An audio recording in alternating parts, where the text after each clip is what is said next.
What are the hidden truths behind the whaling history of Deception Island in Antarctica? Deception Island, a volcanic island in Antarctica, is known for its rugged landscape and harsh climate. But what's often overlooked is its significant role in the history of whaling. In the early 20th century, Deception Island was a major hub for whaling operations, with several countries, including Britain, Norway and Japan, establishing whaling stations on the island.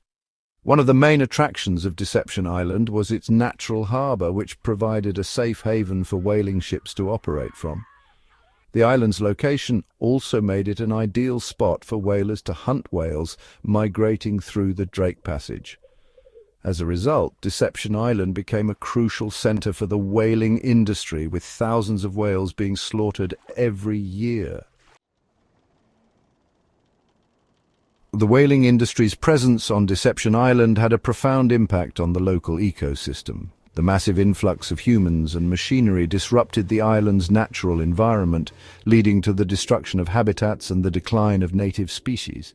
Whales, of course, were the main targets, but other marine animals, such as seals and penguins, were also affected by the whaling operations. Despite its significance, the history of whaling on Deception Island remains shrouded in secrecy. Few people know about the island's dark past, and even fewer know about the devastating impact it had on the environment. In this video, we'll delve into the secrets surrounding Deception Island's whaling history, exploring the environmental and ethical challenges that came with it. Whaling in general is a highly controversial topic. On one hand, many argue that it's a necessary evil, providing a source of food and income for communities around the world. On the other hand, there are those who believe that whaling is a cruel and inhumane practice, causing unnecessary suffering to intelligent and social creatures.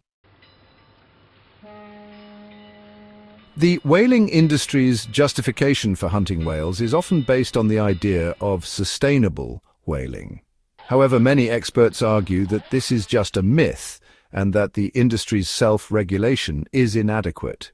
In reality, whaling operations often prioritize profit over sustainability, leading to overhunting and the depletion of whale populations. Deception Island's whaling history is a prime example of this. During the 20th century, the island's whaling stations were responsible for the slaughter of thousands of whales every year. Deception Island's whaling history is also marked by the presence of several key players. One of the most notable was the British whaling company Hector Whaling, which operated on the island during the 1920s and 1930s. Hector Whaling was known for its ruthless efficiency, with its whaling ships capable of processing hundreds of whales every year. Another key player was the Norwegian whaling company Sydvaranger, which operated on Deception Island during the 1950s and 1960s. Sydvaranger was known for its innovative techniques, such as using helicopters to spot whales and developing more efficient hunting methods. The methods used by whaling companies on Deception Island were often brutal and inhumane.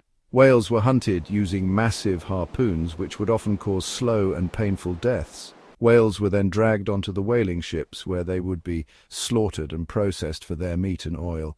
The impact of whaling on Deception Island's whale populations was devastating. Several species, including the blue whale, the fin whale and the humpback whale, were hunted to the brink of extinction. The island's whaling history is a grim reminder of the importance of protecting and preserving marine life. One of the most shocking secrets about Deception Island's whaling history is the existence of a secret whaling station hidden away from prying eyes. This secret station was operated by a Japanese whaling company, which had been contracted by the Argentine government to hunt whales in the South Atlantic. The secret whaling station was a highly secretive operation with little transparency or accountability. Whales were hunted using illegal methods such as dynamite and poisons, which caused unnecessary suffering to the animals.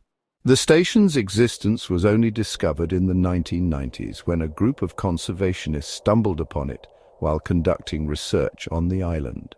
The discovery of the secret whaling station is a stark reminder of the importance of transparency and accountability in the whaling industry. It highlights the need for stricter regulations and more effective enforcement to prevent similar incidents from happening in the future. In conclusion, Deception Island's whaling history is a complex and controversial topic marked by environmental and ethical challenges.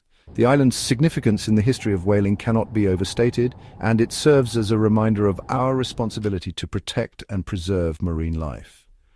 The whaling industry's presence on Deception Island may be a thing of the past, but its impact still resonates today. We must learn from the island's history and work towards a more sustainable future, where marine life is protected and preserved for generations to come. What are your thoughts on whaling and marine conservation? Let us know in the comments below, and if you want to learn more about marine conservation, check out our video on the impact of pollution on marine life.